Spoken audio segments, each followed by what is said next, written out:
Hi, my name's Eden. Today I'll be refuting Daniel Kern's argument stating that the use of social media depersonalizes relationships. In his supporting claims, he describes how the social media negatively affects communication skills involved in relationships. In his second claim, he says how social media negatively affects relationships, and thirdly, he says how social media can reduce context and emotion involved in face-to-face communication. One weakness that I found in his claim was that the first two supporting claims are very similar, if not the same. Stating that social media negatively affects communication skills involved in relationships, and that it also affects relationships sounds exactly the same to me, or the exact same point, just worded differently. In these two supporting claims, one is just less detailed version of the other. Communication skills are necessary to even develop personal relationships, therefore there's too much redundancy. The sources that Daniel used for evidence were clearly cited verbally during his speech, and he had many examples that the audience would be able to relate to. For example, he used a lot of examples pertaining to the use of Facebook, texting, and Twitter, which is just about everyone in here has partaken in, but the speech could have benefited with the use of a variety of more examples. Something that was unclear was his example of how people are unable to multitask. I'm not too sure how this ties in with the rest of the speech.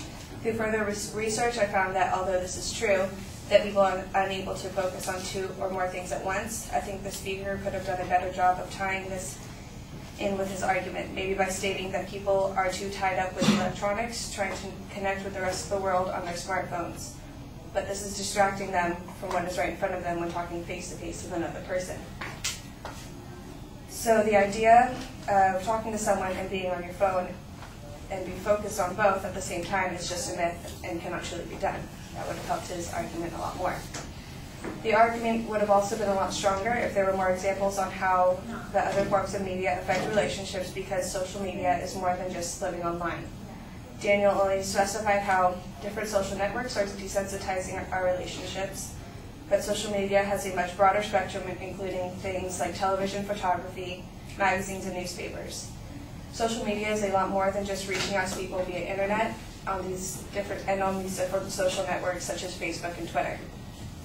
The argument would have benefited greatly with a mention of how personal relationships currently are out in the real world as opposed to just online, because during the speech we are forced to assume that relationships now aren't good to begin with, but there isn't much actual proof or example of that.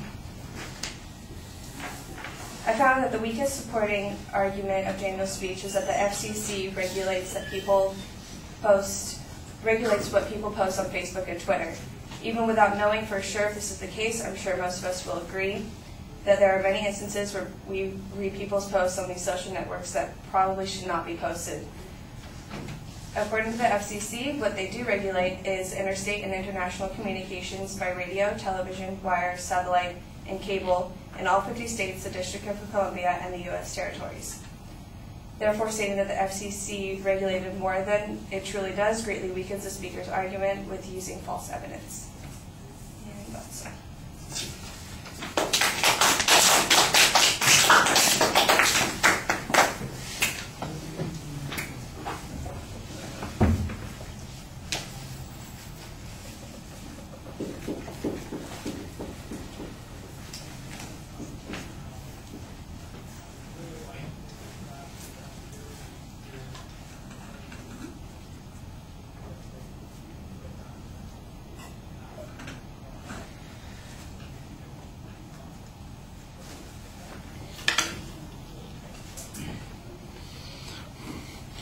All right. The main issue that I see in your presentation is that it sounds more like a critique than it is a refutation.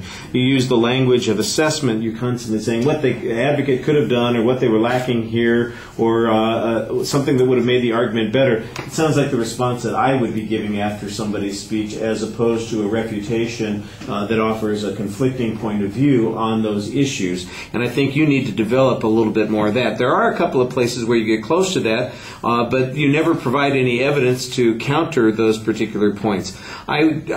The whole discussion of multitasking seems to me like there's an argument here about why it's not relevant to the advocate's claim, And your offer is, well, you know, maybe he could make it more relevant by talking about this. And I'm going, well, if it's not relevant to the claim, just say that. It's not relevant to the claim. Anything that he's made, any argument that he's advanced here, doesn't advance his proposition. And in fact, I'll show you why it's, you know, even if he's correct, there is a problem with it, and offer a counterclaim on it.